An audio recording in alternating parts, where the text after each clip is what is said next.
నిజామాబాద్ జిల్లా మెండోరా మండల కేంద్రంలోని వెల్కాటూరు గ్రామంలో తెలంగాణ రాష్ట్ర ప్రభుత్వం విడుదల చేసిన గ్రూప్ 4 ఫలితాలలో నిజామాబాద్ జిల్లా స్థాయిలో 23వ ర్యాంక్ సాధించి నియామక ఉత్తర్వులు అందుకుని వేల్పూర్లో జూనియర్ అసిస్టెంట్గా బాధ్యతలు స్వీకరించిన మాన్క శ్రీనివాస్ గౌడ్ గారిని గౌడ యువజన సంఘ సభ్యులు ఘనంగా సత్కరించారు. ఈ కార్యక్రమంలో గౌడ యువజన సంఘ సభ్యులు, గ్రామ ప్రజలు అభినందించారు.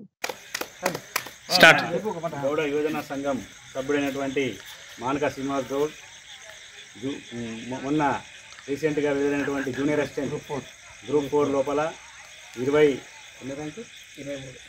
ర్యాంకు డిస్ట్రిక్ట్ 23వ ర్యాంక్ సంపాదించి జూనియర్ అసిస్టెంట్గా ఇటీవల వేల్పూర్లో పోస్టింగ్ తీసుకోవడం జరిగింది. కావున మేమందరం కూడా మా యువజన సంఘం తరపున గౌడ యువజన సంఘం తరపున మేమందరం కూడా సత్కరించడం, సన్మానించడం జరిగింది.